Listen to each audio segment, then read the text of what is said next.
안녕하세요. 안녕하세요. 네, 인사만 세 번째. 옷은 똑같고. 테슬라 데이에서 이제 일론 머스크가 중요한 발표를 할 것이다라고 했는데 김이 빠졌다 이렇게 얘기를 합니다. 난 충격받았어. 어떤 면에서? 그 일론 머스크의 전략 자체가 미래를 위해서 아예 전기차 시장을 거의 독점으로 다른 업체들, 배터리 업체들까지 결국은 쥐락펴락하겠다. 그리고 전기차 산업에서 완전히 이제 독주를 하겠다. 쉽게 말하면 이제 다른 기업들이 못 따라오도록 고사를 시켜버리겠다. 이 전략이거든. 되게 무시무시한 전략인데 언론에서는 별거 없다라고 얘기를 해서 난 좀 충격이에요. 테슬라가 이제 3년 안에 25,000달러짜리 전기차를 내겠다. 그리고 배터리를 직접 생산하겠다. 배터리 규격도 바꾸겠다. 이게 이제 핵심이거든요. 그 다음에 이제 모델 S의 새로운 규격. 네.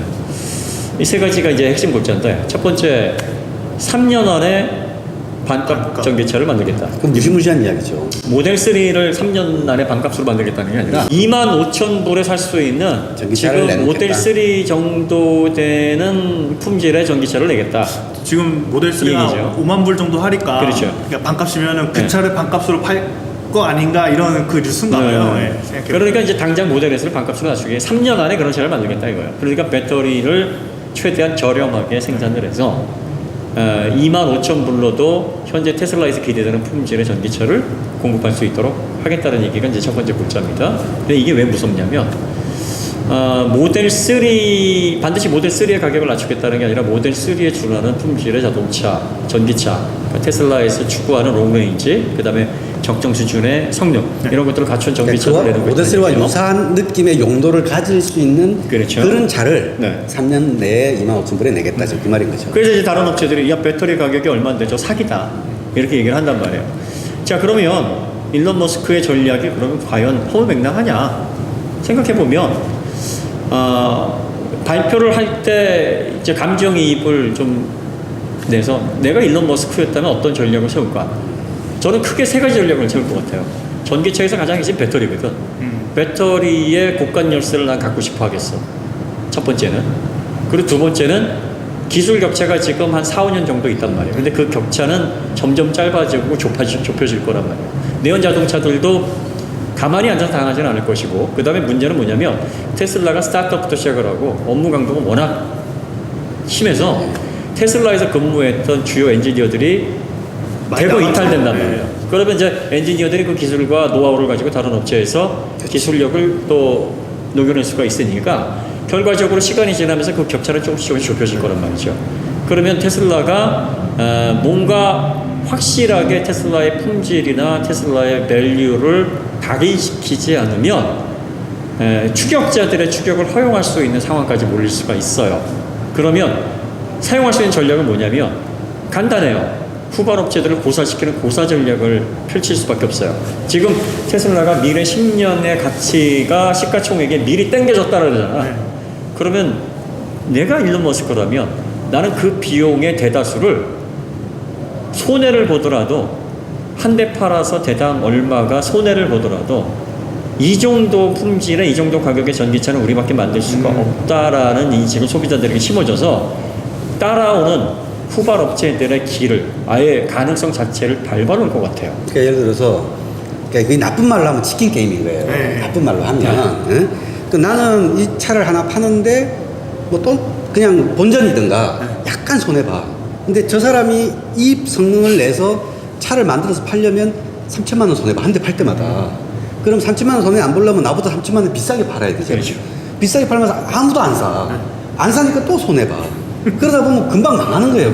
이제 내 연차는 아무도 안 산다 그러면 싹 정리되고 나면 그때에서 나는 수익을 또 얻으면 되는 거예요. 그런 전략을 자, 수익을 얻는다기보다는 저는 그렇게 생각이 들어요. 결과적으로 그런 식으로 해서 시장을 장악해서 점점 영향력을 넓혀나가고 소비자들이 테슬라가 답이네. 25,000원짜리 차인데 모델 3에 준하는 품질이 나오고 다른 차에서는 4, 5만 불을 줘야지만 할 수 있는 차가 25,000불에 나와요. 그러면 얼마가 손해를 보던 얼마나 재정 적자가 일어나는 소비자들이 생각할 건 아니야. 테슬라가 답이구나. 그러면 내부적으로는 뭘 해결하면 되냐면 단가를 맞추는 피말리는 기술 개혁, 그러니까 공정, 사이클 타임, 거기에 집중하면 되는 거예요. 그러니까 3년이라 그랬단 말이에요. 그러면은 이걸 단계적으로 할 때 초기에는 많이 손해가 나겠죠. 하지만 점점 지나면서 손해는 줄어들게 될 거예요. 차를 팔아서 얻어지는 이익이 클까요? 시장을 장악해서 미래 가치에 대한 투자자들의 어떤 집중으로 인한 성장이 클까요? 후자일 겁니다. 매출보다는 당장은 전기차는 폭발하는 시장이고 어느 메이커가 게임 체인저가 될 것인지 사람은 관심을 가지고 있고 전 세계적으로 그런 메이커에 투자할 여력을 가지고 있는 투자자들이 자금을 가지고 눈치를 보고 있어요. 자, 이거예요. 일론 머스크가 이미 그 맛을 본 사람이에요. 자, 50만 대 연 생산하는 그 작은 회사가 50만 대면 폴스바겐의 20분의 1이에요. 1000만 대 대 50만 대. 이름 확 와닿죠. 네. 현대의 16분의 1이에요. 네. 근데 시가총액은 어때요? 지금의 테슬라의 가치가 어떻게 생겼느냐? 미래에 대한 가치예요. 밸류. 앞으로 시장에서 얼마만큼의 영향력을 이 회사가 가질 것인가에 대한 미래 가치예요. 자, 그러면 지금까지 차 팔아서 돈 번 게 아니에요. 비전을 팔아서 돈을 벌었어요. 그러려면 앞으로는 어떻게 해야 되는지, 어떤 식으로 사업을 이끌어 나가야 되는지 일론 머스크는 방향이 정해졌겠죠. 그러면 경쟁자를 허락하면 안 되죠. 앞으로도 독보적이고 앞으로도 테슬라 외에는 전기차를 주도할 기업이 없다라는 확신을 심어줘야 투자는 몰려요. 차 팔아서 돈 벌고 인프라 팔아서 돈 벌고 프로덕트로 수익을 거두려는 생각이 없는 것 같아요. 결과적으로 테슬라 외에는 자동차 분야에서 전기차 분야에서 투자할 만한 기업은 없다라고 생각을 확고하게 심어주게 되면 얼마를 손해보던 그 몇 배의 투자금이 더 모일 겁니다. 그러면 지금 한계라고 하는 2,000불 이게 나중에 3,000불, 4,000불, 5,000불을 뚫을 수 있는 방법, 유일한 방법이 그 방법이에요. 그러니까 25,000불에 맞출 수 있느냐 없느냐가 중요한 게 아니에요. 지금 25,000불에 그 정도의 품질을 실어서 전 세계의 전기차를 뿌릴 수 있는 만한 여력과 자금을 가지고 있는 회사는 테슬라밖에 없어요. 그리고 그걸 현실화시키려면 뭐가 필요한 줄 알아요? 배터리가 필요합니다. 테슬라는 앞으로 배터리 기업이 될 거예요. 방향을 잘 잡았다고 보는 게. 자, 그럼 배터리가 전 세계적으로 자동차 시장을 쥐락펴락하려면 얼마나 필요할까를 한번 생각을 해봐요. 테슬라가 2021년까지 10GWh의 배터리를 생산력을 지금 프리몬트 공장에 라인을 만들어 놓겠다 했어요. 10GW면은 100kWh 몇 대를 만들 수 있을까요? 계산해 봐야 되겠는데. 간단해요. 이거 복잡할 거 없어요. 10GW면 10만 대. 10만 대. 100GWh면 100만 대입니다. 그러면 1테라면 얼마일까요? 1TWh면은 1000만 대예요. 자, 그러면 10만 기가와트아워를 만든 배터리를 생산하겠다는 건 10만 대분의 배터리를 자기네들이 생산하겠다. 내년에 생산한다고 해서 몇 년 안 남았단 말이에요. 그러면 이게 정말인지 아닌지 내년이면 이제 밝혀지겠죠? 네, 그러니까 바로 탄로날 떡밥을 던지진 않았을 거란 말이죠.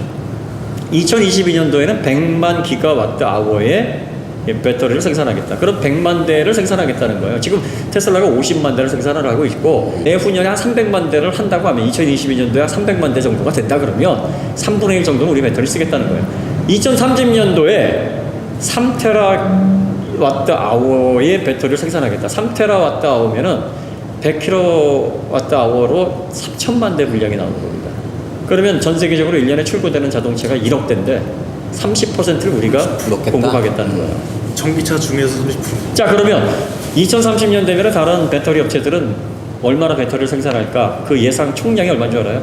1.5TWh예요. 그 2배를 하겠다는 얘기입니다. 자, 이게 사람들이 야, 이 앨런 머스크 사기꾼 아니냐? 말이 되냐? 이런 의견이 있고 진짜 이 사람은 뭐 전기차 시장을 아예 싹쓸이 해가지고 자기가 독식하겠다라는 또는 방향이 아예 다른 애라고 생각하는 사람. 이렇게 생각하는 경우가 있어요. 근데 방향은 확실해요.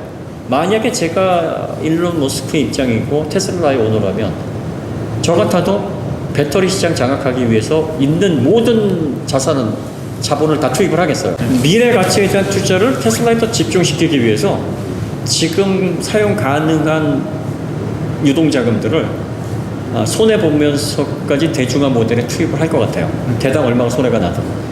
이렇게 되면 테슬라보다 지금 내연 자동차도 챙겨야죠, 노조도 챙겨야죠. 그러면서 전기차에 투자할 금액은 한정되어 있는 내연 자동차들을 고사시키는 전략으로는 매우 파괴적이고 위협적인 전략이 돼요. 무시무시한 이야기예요, 이게. 그러니까 아예 숨통을 지어버리고 아예 그냥 숨을 못 쉬게 목줄을 죄겠다라는 얘기가 될 수 있어요. 이건 정말 무시무시한 전략이에요. 그러니까 아마 언론에서 얘기하는 거나 일부 그 분석에서 이렇게 얘기하는 거와 달리 내연 자동차들은 등골이 지금 못 사가겠지. 못 사갈 겁니다. 이게 무슨 의미인지 알아듣거든. 배터리 업체도 당장의 주가에서 뭐 반영이 돼서 어느 정도 주가가 하락하고 뭐 이거는 투자자들의 심리에 의해서 좌지우지되는 거니까 일시적으로 그런 현상이 벌어질 수 있지만 실제로 배터리를 생산하고 있는 LG, SK, 뭐 CATL, 파나소닉, 또 뭐 BYD 이런 업체들도 등골이 아마 서늘했을 겁니다. 과연 이게 뻥카가 아닌 정말 지르는 게 아니라 뭔가 확실한 마스터 플랜이 있어서 진행될 계획이라 그러면 배터리 업체들도 생각이 복잡해지는 거예요. 심각해지죠. 왜냐면 배터리 업체들이 테슬라에 공급하거나 어차피 전기차 시장이 열릴 걸 생각하고 공장을 증설하고 있는데 그 늘어나는 전기차 시장의 대부분을 테슬라가 가져가고 그 테슬라 자기 차들의 대부분을 자기가 배터리로 한다? 그럼 나 공장 지은 건 뭐야? 이렇게 되거든요. 물론 뭐 그렇다 할지라도 전기차가 폭발을 하면서 수요는 계속 있죠. 증가해야 될 거예요. 그래서 배터리를 뭐 판매를 못하는 그런 일들은 벌어지지 않겠지만 뭘 못하게 되냐면 각질을 못하게 돼요. 단가를 가지고 배터리 각질. 항상 의리 되는 거지. 자, 배터리는 두 가지 균형이 있는데 테슬라는 굉장히 영악해요. 계속 원통형 배터리를 고집하는 이유가 있어. 왜냐하면 사실 에너지 밀도나 리플렛이나 라미네이트, 그러니까 파우치가 좋아요. 팩이 좋아요. 새로운 배터리니까. 자, 그런데 원통형 배터리는 개발된 지가 오래됐단 말이에요. 가격도 싸고. 드라이 배터리가 언제 개발이 됐냐면 AA는 1905년에 개발이 됐고 그 3A는 1911년에 됐기 때문에 이미 특허 끝났어. 여기 특허 없어요. 그리고 이 배터리에 둘둘둘둘둘둘 그 시트 말아가지고 만드는 공법은 자동화가 이미 다 돼 있기 때문에 생산 공정도 까다롭지 않고 생산 단가도 낮아요. 그러니까 이걸 활용해서 18650 만들고 2170 만들고 2170은 개발된 지가 얼마 안 됐거든. 2017년도에 개발이 됐어요. 테슬라에서 새로운 규격을 만들어냈는데 그 생산 공정을 페트병에 음료수 담는 그거랑 비교해서 설명하더라고요. 많아요. 네. 네. 이게 뭐냐면 분리막 있고 응급제 있고 또 분리막 있고 양극재 있고 양극재는 그 양극 물질 발라져 있고 그 알루미늄 호일에 발라져 있어요. 그다음에 응급제도 구리 호일에 그 그라파이트 같은 게 발라져 있어요. 그래가지고 그걸 둘둘둘둘 말아. 그래가지고 거기에다가 전액을 채워. 그런 다음에 그냥 출시하는 거예요. 그런데 이 공법이 그 라미네이트 파우치 방식에 비해서 굉장히 간단해요. 이 파우치 방식은 나중에 전액을 채우고 처음 충방전하게 되면 가스가 차거든. 그 가스를 빼는 디게깅이라는 공정이 있는데 그 공정이 더 들어가야 되고 그 다음에 항상 배터리를 만들 때 뭐가 문제냐면 탭이 문제. 이 탭이 뭐냐면 이 배터리에 이렇게 꼭지 있잖아. 네. 그 꼭지가 전자가 나오는 구멍이에요. 그러면 이 시트가 이렇게 쭉 있으면 이 안에 이제 전자가 흐른단 말이야. 네.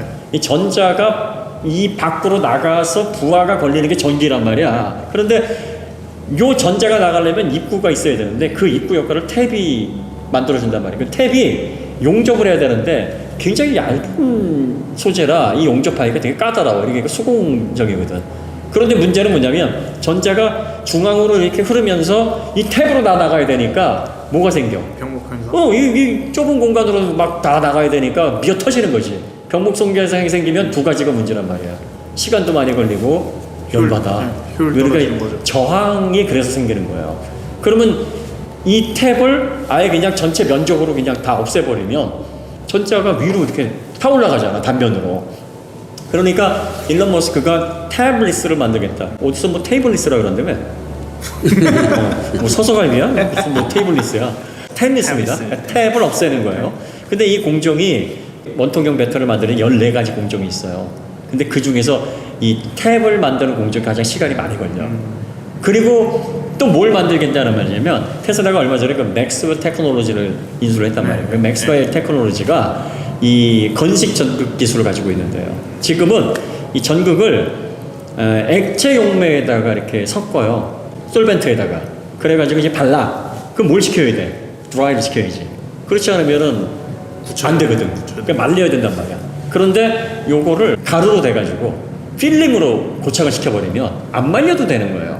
그럼 필름은 좀 두껍게 해도 된단 말이지. 이거를 액체랑 섞으면은 고르게 펴발라야 되기 때문에 공정도 힘들지만 두껍게 바르면 또 균일하게 안 발라진단 말이야. 근데 이걸 필름으로 만들게 되면 두껍게 해도 되니까 에너지 밀도가 올라간다고.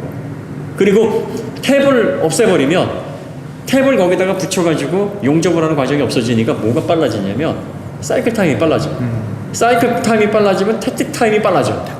사이클 타임이 뭐냐면 원자재가 들어오면 상품화가 될 때까지 그 시간이고 텍트는 하루에 얼마나 나오느냐 이게 텍트거든. 그러면 제조 공정 낮아지고 또 테이블도 길게 필요 없고 더 많이 생산하고 하니까 원가는 내려가는 거예요. 그 다음에 에너지 밀도도 저항이 없어지면 충전율도 높아져. 그러니까 이번에 그 탭을 없애니까 4680까지 돼버린 거예요. 이게 48mm, 80mm 이만해진 거지 이제. 이만해져가지고 46mm 이 정도 되잖아. 그러니까 셀이 되게 커진 거예요. 그렇게 해서 그 젤처럼 이렇게 말아. 그래가지고 그걸 딱 집어넣으면 탭도 없이 그냥 위로 다 전자가 빠져나가는 거야. 그러니까 요렇게 해놓으면은 뭐 파워도 6배인가? 높아지고 그 다음에 에너지 밀도도 5배, 레인지는 16%, 뭐 이런 얘기가 나오는 거야. 에너지 밀도가 5배 된다는 건 진짜 엄청난 거죠. 그러니까 이제 커지니까 이제 뭐가 좋아지냐면 기존에 1860일 땐 7,000개, 막 8,000개를 넣었단 말이지. 이게 2170으로 가면 4,000개를 줄었단 말이야. 근데 이게 4680으로 가면 1,000개로 줄어. 그러면 셀당 관리해야 될 셀들이 더 단순화되니까 BMS도 더 효율적이 되고 에너지 밀도도 높아지고. 그 다음에 또 한 가지 들고 나온 게 그전에는 이거를 이제 배터리로 팩으로 만들었는데 일론 머스크가 이걸 프레임으로 활용하겠다. 아예 그냥 밑에다 집어넣고 프레임처럼 견고하게 바디로 그냥 집어넣어서 전체가 하나의 덩어리고, 그러니까 플랫폼에 아예 그냥 집어넣겠다 이 얘기예요. 그 가능한 건가요? 그러니까 배터리 바디 자체를 차체로 쓴다는 거잖아요. 안 될 것도 없죠. 그렇게 되면은 이제 만약에 배터리가 불량이 나게 되면 전체를 다 드러내가지고 이걸 해야 되니까 이런 문제가 있는데, 배터리의 수명 자체가 늘어나서 뭐 레인지도 늘어나고 뭐 수명도 늘어나고 하면은 어차피 배터리 죽으면은 차 폐차시킨다라는 생각으로 하면 또 가능하죠. 그럼 외부 충격이나 이런 요소의 데미지에 대비해서 그러면 분리막 기술이 더 중요하게 된 건가요? 분리막은 이제 그거죠. 뭐 그 자체 내부에서 배터리 셀을 만들 때 기술이기 때문에 그거는 뭐 배터리 화재나 뭐 이런 거에 대한 그 원천적인 기술이고, 거기에서 이제 또 배터리 그 셀 자체를 어떻게 또 보호를 하고 화재가 나지 않도록, 연쇄 화재가 문제니까 또 그걸 어떻게 끌어주느냐 뭐 이런 여러 가지 문제점들이 있는데, 그런 것들을 이제 혁신적으로 개선을 해서 배터리를 단가를 낮추고 효율을 높이겠다. 그래가지고 이제 3가지 기획을 놓은 거야. 첫 번째는 리튬 인산철 같은 저렴한 양극재가 들어가는 것들을 통해서 저렴한 전기차, 뭐 꼭 리튬 인산철이 아니라 뭐 그런 비슷한 방식으로 가고, 중간에는 이제 NCA 방식으로 기존에 사용했던 양극재, 코발트 들어가고 니켈 들어가고 망간, 뭐 알루미늄 들어가는 거는 쓰고, 나머지는 이제 하이니켈이라고 해서 코발트 안 쓴다. 그게 이제 4680 배터리에서 코발트가 문제니까 요거 안 쓰고 하이니켈 방식으로 해서 에너지 밀도도 높이고 리플레스도 높이고 뭐 다 높여서 정말 롱 레인지 차를 만들겠다. 이렇게 3가지로 구분을 한 거예요. 그러면서 배터리를 내년에 당장에 10GWh로 생산을 하겠다고 하는 거니까 LG라든지 파나소닉, 뭐 CATL, BYD의 생각이 복잡해지는 거죠. 그러니까 테슬라가 지금 어디까지 얘기를 하고 있냐면 네바다의 사막의 모래를 추출해서 리튬을 거기서 빼내겠다. 광산 꼭 가서 추출하지 않겠다. 뭐 이런 식의 공법들. 뭐 이런 것들이 실제로 돼서 유력적인 것도 있겠지만, 배터리 시장을 리딩하기 위한 전략으로 배터리 업체를 압박을 하게 되면 배터리 업체는 국간 열쇠를 더 이상 줄 수도 없겠구나라는 불안감을 갖게 되고 가격 가지고 갑질을 못하게 되는 거죠. 다른 업체들은 어떨까요? 다른 업체들은 폭스바겐에서 부가티를 살살 흔들어서 리막의 지분을 15%를 갖고 왔어요. 근데 리막은 배터리를 생산할 수가 없어. 파워트레인은 가지고 있어요. 파워트레인은 다 만들어 놓고 1000만 대 차를 만들어 놨어. 근데 배터리가 없어서 출고를 못 해. 그럼 LG 가서 어떻게 해야 돼? CATL 가서 어떻게 해야 돼? 형님들 비벼야죠. 네. 그러면 저기 테슬라에서 그러면 개당 15,000불에 15,000불 받고 3,000불 더. 이게 되는 거예요. 그러니까 일론 머스크가 생각해보면 앞으로 쟤들이 고관여섯을 가지면 그런 현상이 생기니까 전기차 가격 떨어뜨리기 어렵고 우리가 시장 먹으려면 쟤들 땡깡 부릴 때 가서 달래줘야 되고 피곤하거든. 그러면 결과적으로 되든 안 되든 이건 우리가 풀어야 될 숙제다. 그러니까 2030년도에 전 세계 배터리 업체들 총 생산량의 2배를 우리가 해버리겠다라고 일단 질러놓은 거예요. 이게 책임질 수 있는 말인지 아닌지 모르지. 설마 책임질 수 없는 말이라 해도 효과는 있죠. 그렇죠. 과연 이러잖아. 누가 이렇게 내가 말이야, 내가 뭘 배웠는지 알아? 라고 막 큰 소리 치면 겉으로 하는데 속으로는 또 진짜 배웠나? 혹시 속은 좀 불안하잖아. 예. 그러니까 겉으로 센 척하지 마. 그러니까 만에 하나 이게 사실이면 난리 나는 거예요. 예전부터 뭐 네. 솔라 패널, 솔라 시티 할 때부터 테슬라 자동차는 그냥 어떤 프로덕트 오브젝트 하나 그 중에 하나인 거예요. 에너지를 갖고 놀겠다는 얘기 같아요. 테슬라는 이제는 그냥 전기차 회사도 아니고 이동수단 회사도 아니고 자율주행 회사도 아니고 배터리 회사가 될 거예요. 그리고 테슬라를 비롯한 테슬라, 일론 머스크가 운영하는 모든 기업들은 다 에너지 기업으로 발돋움을 할 겁니다. 에너지를 장악한다라는 건 미래의 가치, 미래의 이동수단을 넘어 주거 환경까지도 장악할 수 있는 그야말로 핵심이에요. 그러니까 방향을 진짜 제대로 잡은 거지. 우리가 주변에서 흔히 봐왔던 에너지들이 차를 생각하면 화석 연료였기 때문에 그게 빨리 안 와닿는데 네. 지금 가정용 전기를 제외하고 만약에 자동차까지 전기로 움직이게 되면 우리 대부분의 에너지가 전기인 게 되는 거잖아요. 그러니까 배터리를 지배하고 에너지를 지배한다는 건 곧 전기를 지배한다는 맞아요. 게 돼버리니까. 그러니까 지금 현대 그 정의선 회장님이 전기차 2025년까지 25쪽 낸다고 하시는데 파워트레인이 얼마나 대단할지 전기차의 어떤 디자인이 얼마나 엄청날지 이게 중요한 게 아니에요. 이분이 SK 가서 사진 찍고 또 LG 가서 사진 찍고 삼성 가서 악수하고 하시는 이유가 이분도 아니거든. 배터리를 지금 어떻게든 만들어내야 되고 지금에 와서 시설 만들어서 합자회사 만들어가서 배터리 생산한다. 늦었죠. 이미 늦었어요. 그러면 어떻게 해야 될까? 모든 역량을 배터리 생산 업체에 쏟아 넣으셔야 돼요. 그러니까 전기차가 중요한 게 아니야. 지금은 전기차 기술은 사올 수 있어요. 사올 수 있고 지금 전기차 테슬라에서 근무하던 뭐 루시드 어디든 뭐 리막도 지금 직원이 1,000명이 넘는데 이런 인원들을 데리고 와서 쓸모 있는 파워트레인만 심지어 가전 만드시는 분들 세탁기 만드시는 분들도 오셔가지고 모터 제어하시면 또 잘해요. 그러니까 이런 기술적인 부분이 중요한 게 아니라 거의 대부분의 역량을 배터리 업체에 쏟아내야 돼요. 그러면 지금 시설 갖춰져 있거나 생산 가능한 모든 자원들을 끌어모아서 실제로 배터리 프로덕트를 생산할 수 있는 그런 기업들을 인수합병을 하시든 아니면 그들과 한 배를 타시든 타셔야 돼. 그래서 최소한 현대자동차 800만 대를 낸단 말이에요. 10년적으로 장기적으로 봐서 10년 후에는 그의 절반인 400만 대, 500만 대 정도의 배터리를 자체 수급할 수 있는 그 공급 라인을 완성해 놓는 게 지금 가장 중요하단 말이야.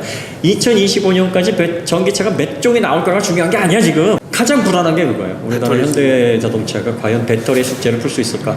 토요타가 바보들이 아니거든. 토요타가 전동화 늦었다고 하지만 무시무시한 건 전고체 사업에 이미 3년 전서부터 엄청난 비용을 투입을 했단 말이에요. 거의 전고체에 지금 올인을 하고 있어요. 되든 안 되든 하고 있단 말이에요. 그 3년의 격차가 결코 따라잡기 녹록하지 않아요. 우리나라에 LG가 있고 삼성 SDI가 있고 SK가 있다는데 현대자회사가 아닙니다. 그리고 그들이 최대 고객은 테슬라였으면 좋겠지. 많이 사주니까 내년에 뭐 100만 대가 될지 뭐 더 이상이 될지 모르니까 안정적인 공급책이 있는데 이제 시작하는 업체와 뭘 하려고 하겠어요. 근데 뭐 그 K 배터리라고 불리는 그 3사도 테슬라만 보고 있을 수는 없는 거잖아요, 사실상. 테슬라가 저렇게 나오니까 이제 다른 전략도 펴야 되는데 그런데 생각을 해봐요.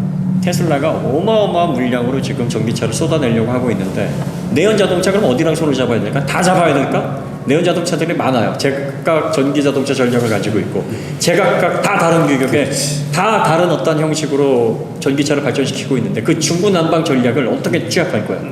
오합지졸이거든 지금 전기차에서. 그 오합지졸들 모아다가 어떻게 테슬라라는 인해 전술을 막아낼 거예요. 기술도 지져 있죠. 그 다음에 회사의 미래 가치도 지금 형편없이 차이가 나고 있죠. 더군다나 배터리 에너지 확보 전략에서도 지금 테슬라는 구체적인 마스터 플랜을 가지고 있는데 또 대안도 가지고 있고 실질적인 기가 팩토리, 뭐 테라 팩토리에 대한 장기적인 플랜을 가지고 있는데 그것조차도 가지고 있지 않아서 리막에 가서 MOU 체결하고 있고 또 이제 와서 개별적으로 전기차 내놓지만 같은 배터리, 같은 모터를 실어놨는데 30-40% 효율을 떨어지는 이런 업체들이 그러면 다 자기네들 이기적인 어떤 이권 버리고 우리가 대동단결해서 테슬라 타도하다 다 뭉치면 가능성이 있겠지. 그럴 가능성이 있겠냐고. 없겠죠. 다 각자 살아남으려고 할 테고 다 자기의 이득 추구하려고 할 테고 다 우리와만 이게 안 된다는 거야. 그러면 LG에서는 어떻게 할 거야? 또 중간에서 배터리 업체도 어떻게 할 거야? 뭐 이제 싸워가지고 뭐 많이 주는 대로 많이 갈 거야. 하다 보면 테슬라가 정말 질러놨던 게 현실화가 돼서 판이 바뀌어질 때 그 사이에. 네, 세상의 흐름이 우리가 이게 소비자들한테 좋지 않은 게 뭐냐면 뭔가 저렇게 큰 플랜을 가지고 시장을 독식하려는 승자가 나오게 되면 처음에야 좋죠. 처음에야 손해보고 팔리고 그러니까 좋은데 그거 마약이거든. 시장이 일단 정리되고 네. 나면 마약이에요. 상황이 달라지겠지. 예, 독점적일 거예요. 인디언들에게 위스키 주고 또 마약 주고 좋잖아. 그런데 거기에 길들여지게 되잖아. 그럼 나중에 선택지가 없어져. 다른 업체들이 다 고사가 되는 거예요.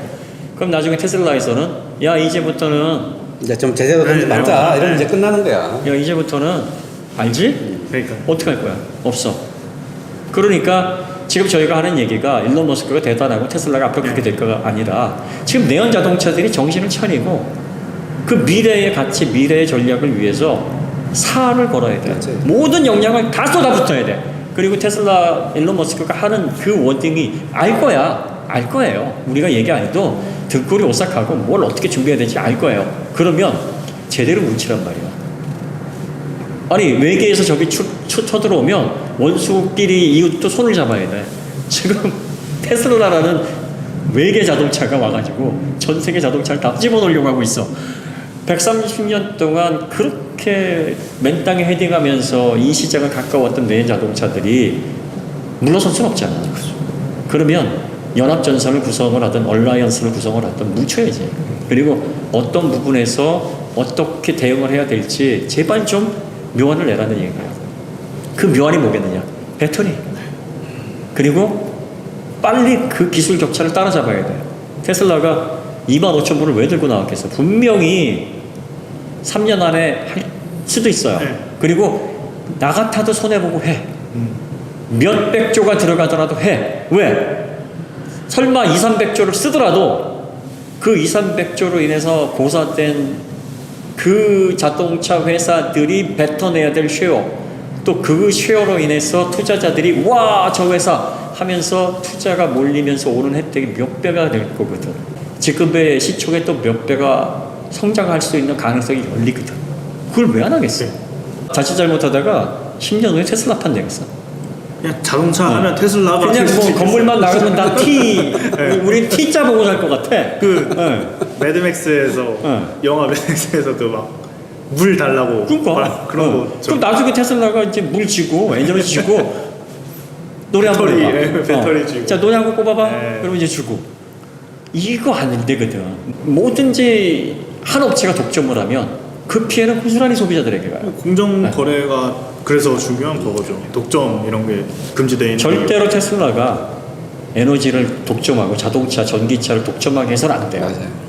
그러려면 내연 자동차들이 미래의 확실한 전략, 또 가치가 뭔지, 핵심 전략이 뭔지에 대해서 분명하게 판단하고 거기에 모든 전략을 쏟아내야 돼요. 지금 현대에서는 전기차 25종이 중요한 게 아니야. 25종을 먹여 살릴 수 있는 배터리 라인이 중요하다고. 그러니까 지금이야말로 애국심 마케팅 해서 K 배터리 이거 계속 밀고 가서 어떻게든 해야 됩니다. 이게 만약에 늦춰지게 된다면 테슬라는 이미 막 지구 최고가 되고 있는데 그때 와서야 뭐 제도적으로 막고 뭐로 막고 이렇게 뒷수습만 하다가는 그 기업 가치, 현대라는 기업 가치는 더 훼손될 수밖에 없는 거거든요.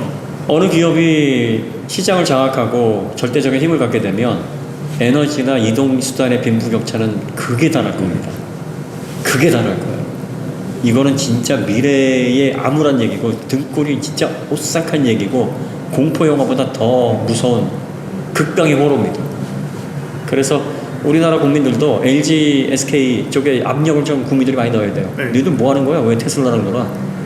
어? 그 결과적으로 우리나라에서 결과적으로 현대자동차가 믿기는 해도 뭐 자동차 시장에서 균형 발전하고 그러려면 내연 자동차 쪽에 힘 실어줘야 되고 테슬라 자존심도 없어. 저기에서 뭐 각자 자기네들 생산한다 그러고 용량도 니들 2배 결국은 한다 그러는데 한번 경쟁을 해가지고 이겨봐 해서 균형 발전할 수 있다고. 그러니까 가장 이상적인 건 테슬라가 한 20% 정비하고 그 정도는 괜찮아요. 다른 내연 자동차에서 한 20% 정비하고 그리고 나서 이제 뭐 10% 몇 %에서 적어도 한 10개 이상의 브랜드가 공존하는 사회가 그렇지. 가장 좋은 그런 균형 발전 서로 견제하거든. 테슬라가 많이 잘 먹어버리고 뭐 이러면 아 그러니까. 이건 좀 심각한 그리고 거지. 저희가 계속 막 현대한테 이제 새 게임이 시작됐다 이렇게 얘기했는데 새 게임이 시작하기도 전에 뭔가 또 판이 벌어져 있으면 너무 재미가 없잖아요.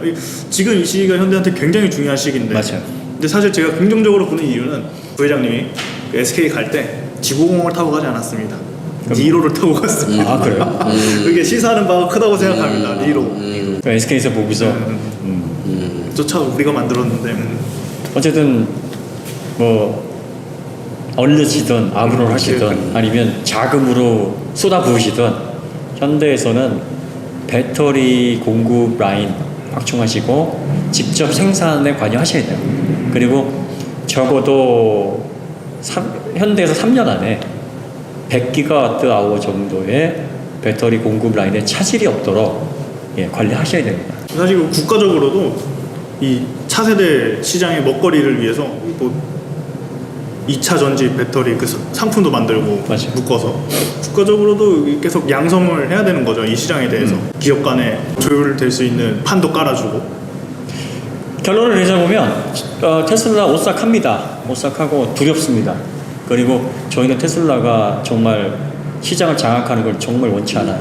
테슬라가 만약에 전 세계 자동차 시장을 쥐락펴락하게 되면 자동차 매니아로서 굉장히 암울한 일이 벌어질 것 같아요. 그리고 언제부터 자기네들이 자동차를 만들었다고 애플 같은 기업이 자동차 회사에서도 나오면 별로 즐겁지 않을 것 같아요. 색깔이 없어지잖아요. 그러면 뭐 앱등이가 아니라 태등인가? 테슬람이에요. 테슬람. 테슬라? 지금 테슬람이라고 불리는데. 아 테슬라. 네, 테슬라. 정말 마뜩찮아요. 이거 그런 미래 바라지 않습니다. 그러니까 메르세데스 벤츠든 또 기존의 뭐 BMW든 폭스바겐이든 또 현대든 균형 발전했으면 좋겠습니다. 균형 발전하려면 테슬라 일론 머스크의 전략이 뭔지를 빨리 간파하시고 그 전략에 아마 개별 대응하기 힘들 거예요. 워낙에 덩치가 커서 연합전선을 펴고 큰 적을 상대하려면 서로 뭉치는 수밖에 없어요. 지금은 내연 자동차들이 약자야. 어떻게 그렇게 됐어? 어느 순간. 약자란 말이야. 그리고 우리 노동자분들도 결국 자동차 회사들이 살아야 본인들의 어떤 입지들도 더 영속될 수 있으니까 회사의 미래 가치나 앞으로의 성장 동력을 위해서 좀 힘을 모아줬으면 좋겠어요. 저는 진짜 내연 자동차들이 최대한 많이 살아남았으면 좋겠어요. 합병을 하든 뭘 하든. 그래서 4개, 5개 회사들이 뭉쳤더라도 그 회사의 아이덴티티가 없어지는 건 아니니까 서로 뭉쳐서 싸웠으면 좋겠어요. 그래서 뭐 우리가 5대양 6대주 있듯이 자동차도 각 대륙마다 특색 있는 차들을 통해서 소비자들이 뭐 테슬라 너희도 그렇게 나와? 그럼 우리 뭐 벤츠 살 거야. 우리 뭐 현대 살 거야. 우리 폭스바겐 살 거야. 이 균형, 견제가 필요하단 말이지. 다른 선택지가 있고 없고는 다른 얘기죠. 일론 머스크 가뜩이나 트위터로 똥 싸는데 시장 장악하면 뭔 짓을 할지 몰라. 뭔 짓을 할지 갑자기 몰라야지. 전기차 가격 2배로 막 확 올리고 그 정신 세계에서 그렇게 한다니까? 걸어 다닐 수도 있어요. 돈 없으면. 그러면 이제 돈 없는 사람도 걸어 다녀야 돼. 진짜 아찔합니다. 그래서 테슬라 배터리데이에 대한 옥토교의 분석이 뭐 이렇습니다. 다양한 생각이 있을 수 있겠습니다만 저희는 하나의 의견으로 받아들이면 될 것 같습니다. 여기서 마치도록 하고요. 더 좋은 콘텐츠로 다시 찾아뵙도록 하겠습니다. 네, 감사합니다. 감사합니다.